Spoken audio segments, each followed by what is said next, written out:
a aprendizagem depende de você. Então tem que ter motivação. Olá, meus amigos! Hoje aqui estamos com o nosso grande convidado pela 10ª vez aqui no canal, mas é sempre um grande prazer ter o Steve Kaufmann, essa lenda do poliglotismo, aqui conosco. Não. Somos companheiros. Somos companheiros. Companheiros no poliglotismo. Com certeza, Sim, Steve. muito prazer. Sempre um grande prazer. Bem-vindo. E eu pensei, por que não continuar com o nosso bate-papo de uma das últimas vezes? Porque teve um vídeo que foi um pouco até polêmico, mas foi a questão de por que o brasileiro apanha tanto com os idiomas, ou com o inglês, basicamente. E até recebi um comentário outro dia, você está denegrindo a imagem dos brasileiros. E eu falei, não, eu e Steve estamos, na realidade, fazendo um grande serviço para o pessoal que está aprendendo idiomas, porque afinal estamos aqui compartilhando dicas, e logicamente que tudo é no geral, né? Agora, e por que eu gosto de falar sobre esse tópico? Pelo seguinte, porque o que acontece no Brasil com os nossos amigos brasileiros que querem aprender um outro idioma, e geralmente é o inglês, porque afinal o inglês é um idioma muito importante para o brasileiro crescer na carreira, ir para o exterior e tudo mais. Então a questão é, bom, por que tantos brasileiros focam apenas em cursos de idiomas? Quer dizer, eles vão lá para uma escola de idiomas porque eles têm uma visão muito tradicional do ensino. Muitos ainda não conhecem as ideias, por exemplo, de language acquisition, de aquisição de idiomas. Então a mentalidade é muito ortodoxa. A mentalidade é a seguinte, eu vou fazer um curso e eu aprendo o idioma. Então, na minha visão, é algo muito passivo. É basicamente, o aluno acha que ele vai sentar lá e vai ser ensinado o idioma. Acho que isso não é uma situação particular aos brasileiros. Com certeza. 90% das pessoas que estudam idiomas vão às escolas e não aprendem, ok?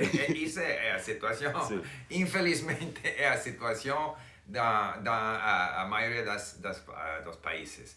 E quando eu fui no Brasil, Iguaçu, Rio de Janeiro, Salvador, as taxistas no Rio falavam inglês, mas no Salvador não. Mas Brasil é um país muito grande, é como os Estados Unidos, a Rússia, não? Então, o Japão, a gente não tem a necessidade de falar em outro idioma que o português, porque são muitos, não? 200 milhões de brasileiros. Tem uma concepção da aprendizagem de idiomas que diz precisa andar à escola para aprender. Precisa um professor para ensinar o idioma. Isso é falso. Sim. Não é a situação. Tem muitas coisas que podemos fazer sozinhos. Isso é a aquisição de idiomas segundo as dicas do professor Krashen. Sim. Não, sem dúvida. Bom, primeiro que você falou uma coisa que é muito verdade, né? Eu estou falando dos brasileiros em geral, claro, estamos falando sobre o Brasil, afinal, porque a maioria dos meus inscritos no momento são brasileiros e tudo mais.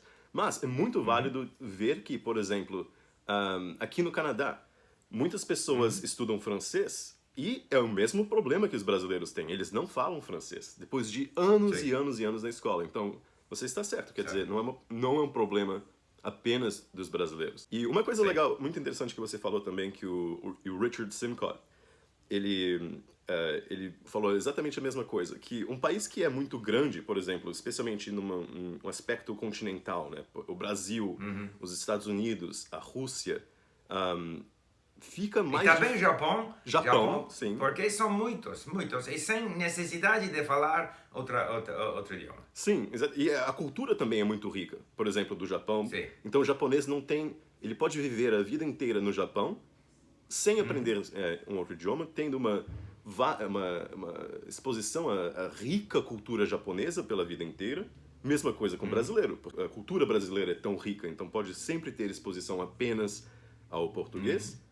Mas uma coisa muito interessante também é, por exemplo, ver Portugal. Em Portugal, a maioria dos portugueses fala inglês extremamente bem. E isso é uma coisa bem interessante. Sim, mas isso é porque como os holandeses, os Sim. suecos, vivem na Europa, a 100 quilômetros tem outro idioma, não? E também Portugal é um país muito mais turístico que o Brasil. Em todas as partes de Portugal tem turistas de Suécia, de Holanda, de Grã-Bretanha e também outra coisa, em Portugal todos os programas na televisão são em versão original. Então todos os pequenos portugueses têm ouvido outros idiomas e tem já a cabeça e o cérebro mais flexível. Como em Suécia também tem essa experiência de ouvir muitas, sobretudo o inglês, outros idiomas, faz que o cérebro se deventa mais flexível. Isso ajuda. Não, sem dúvida, porque, como você mencionou, na Suécia, logicamente na Holanda, porque eles também não têm muita opção, eles têm que aprender inglês, afinal, se eles saírem ali da Holanda, Sim. ninguém vai falar holandês, infelizmente. Então, geralmente o holandês fala aí, alemão, fala francês, fala inglês, falam vários idiomas por isso. Isso me traz a uma outra pergunta que eu queria fazer, então. Digamos, especialmente para o brasileiro que tem essa mentalidade um pouco mais ortodoxa, que começou a fazer um curso de inglês, sentiu que não está tendo muito progresso, porque afinal muitas vezes os cursos também focam na gramática, um foco excessivo na gramática, e não tem foco suficiente em listening comprehension, quer dizer, não tem muita exposição ao idioma em si. Uma pergunta muito boa seria, Steve, o que esse aluno pode fazer para ganhar mais independência no aprendizado e que tipo de esforço que ele pode colocar em quais atividades que darão sucesso a ele ou a ela? Primeira coisa é a motivação. Então, porque no Canadá todos os alunos na escola de língua inglesa não falam francês porque não tem muita motivação para aprender francês. Tudo começa com a motivação. Então, a aprendizagem depende de você. Então, tem que ter motivação, tem que procurar coisas interessantes para escutar, para ler e fazer tudo que você pode fazer sozinho, sem depender do professor. E se você pode ter um nível de compreensão, bom nível de compreensão, você pode começar a falar e ainda se fala com erros. Isso não importa. Eu, por exemplo, quando falo português, falo com palavras de espanhol e tudo. Para mim, isso não importa. Se vou falar mais, vou falar melhor. Mas entendo tudo que Gabriel está dizendo. Ainda se eu vou cometer erros falando. Isso não é importante. Então, a meta, objetivo primeiro, é a compreensão. E você pode trabalhar a compreensão sozinho, escutando, lendo. E aproveitar de todas as ocasiões para falar. Mas falando, não ter medo, totalmente com liberdade para falar, com erros, sem ter medo. Mas o objetivo primeiro é a compreensão. Isso é puro ouro, essas palavras suas, realmente, porque, especialmente no início, a pessoa não consegue entender. Então, como vai falar? Não há comunicação se a gente não entende. Sim. Quer dizer, se você decorar um monte de frases e apenas falar as frases, nós temos que trabalhar muito na compreensão. Isso me traz a uma outra pergunta que vai ser espetacular para te perguntar, Steve. Porque, como então, por exemplo, digamos aí, porque, logicamente, no meu canal e nos meus cursos, eu sempre falo bastante sobre texto e áudio. Você com o Link, do jeito que você aprende, você também, logicamente, usa bastante texto e áudio. Quais são algumas maneiras de realmente...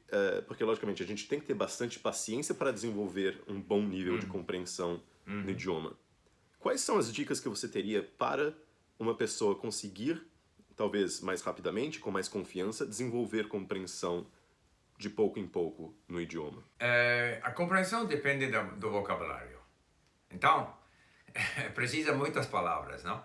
Não é verdade que com 1000 palavras pode falar sobre todos os assuntos, não? Porque se você quer ter conversas de adultos com outras pessoas para praticar a falar, não?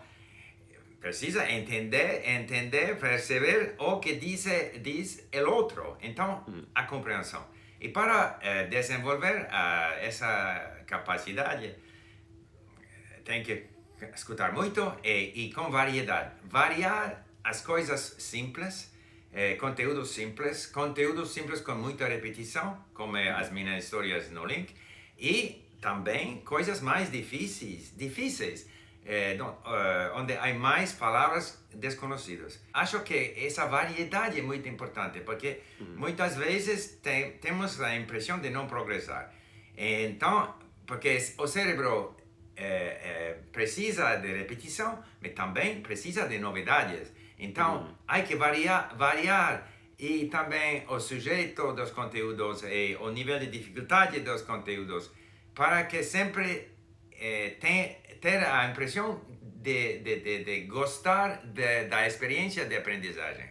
E sem pensar ou perguntar se eu estou progressando na língua ou não, na aprendizagem do idioma.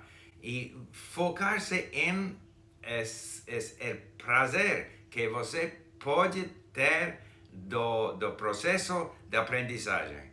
E não preocupar-se se não está aprendendo rápido ou é demasiado devagar. Isso não é importante. Há que gostar do processo, simplesmente. Não, eu acho que isso é não se preocupar com a sua própria percepção do progresso, Sim, mas sim focar no prazer de aprender um idioma. sim. E no processo em si, isso eu acho tão importante. Eu recebi uma mensagem outro dia, um aluno falou: Gabriel, eu estava muito motivado para aprender inglês, tá, mas agora eu estou meio desmotivado, o que eu faço? E eu falo, olha, eu sempre falo, é normal passar por montanhas e vales, às vezes a gente está super animado, quero aprender, nossa, tal, mas daí começa a desacelerar, tal, a gente começa a focar em outras coisas da vida, né? Família, trabalho, sei lá. Daí desacelera o progresso um pouco, mas o que tem que ser mantido é, como você falou, o prazer, né? Quer dizer, por exemplo, às vezes eu estava focando mais em chinês, senti como eu estava assim muito afastado do russo, mas daí outro dia eu peguei uma short story do Dostoiévski. Isso me traz prazer. Sim. Então eu peguei, comecei a ler, comecei a também ouvir e ler uma peça do Pushkin que eu gosto muito, que é Mozart e Salieri. E até decorei umas partes das falas do Salieri, que eu acho muito engraçado. Assim, o jeito que ele fala, porque ele tem inveja do Mozart. E Famoso filme. sim, que virou Amadeus. Ele fala: Gdzież prawota, когда священный когда бессмертный гений, не в награду любви горящей, самоотвержения, трудову, усердия, моления послан, озаряет голову безумца, гуляки праздного, о Mozart, Mozart. Então eu decorei, e é algo que me traz um grande prazer. Então, quer dizer, daí eu não fico me preocupando, sabe? Eu esqueci muito do russo. Eu esqueço e tenho prazer. Gosto de ver isso. Então, isso acho que é um ponto muito interessante. Eu não acho que a maioria dos brasileiros vão aprender 10 idiomas como você, ou não sei quantos idiomas. Mas Brasil tem todos os países vizinhos falam espanhol. E se brasileiro está um pouco cansado, tem a impressão de não progressar no inglês, por que não fazer um pouco de esforço para aprender espanhol? E voltando ao inglês, vai perceber que ha progressado no inglês durante o tempo que não ha estudado o inglês. Que o feito de estudar outra língua, que para brasileiros é muito fácil, pero que precisa um esforço, porque não é automático que todo brasileiro vão falar ou perceber, entender espanhol, mas isso vai trabalhar o cérebro, refrescar o cérebro e, voltando ao inglês, vai falar melhor. Sim, isso me lembrou de uma coisa muito legal, que eu acabei de fazer um mini evento online sobre o aprendizado de 2 idiomas ao mesmo tempo, e daí eu falei como eu aprendi alemão e francês usando o meu método dos 80-20, rotatórios. E uma coisa que eu mencionei no meu evento foi que eu lembrei que eu vi num vídeo seu sobre a ideia de benign neglect. Ah, E exatamente. eu acho isso fascinante, é fascinante, porque eu acho que você falou que você estava aprendendo turco e farsi ao mesmo tempo, certo? Ou árabe e farsi, Sim. e alguma coisa assim, daí você mencionou que daí quando você deu uma pausa eu acho que foi no árabe e voltou ao farsi, e logicamente são idiomas bem diferentes, você notou progresso no farsi, quando você Nem alternou. eu, mi tutor, a tutora, a professora, notou progresso em mi farsi. Embora Muito que bom. não tem falado, não tem lido, não tem feito nada em farsi. Então, isso é para manter o interesse, a variedade, Sim. refrescar para o cérebro. Anyway, podemos falar 1 hora, 2 horas sobre Sim, com esses certeza. temas. Mas a gente vai falar mais sobre isso a próxima vez. Ok. Realmente é um tema muito interessante, mas basicamente para quem não assistiu o evento ou não viu o vídeo do Steve, eu vou colocar um link aqui também. Ok. Essa realmente é muito interessante, assim, às vezes quando você tá talvez num platô, colocando tanto esforço num idioma, se você dá uma pequena pausa e depois voltar, você vai voltar Sim. refrescado, você vai notar mais progresso, e é uma coisa realmente fantástica, Sim. esse aspecto de benign. Mais motivado também. Mais motivado também, exatamente. Muito Ok. obrigado, Steve. Muito obrigado. Sempre um grande prazer. Grande abraço. Grande Valeu. abraço.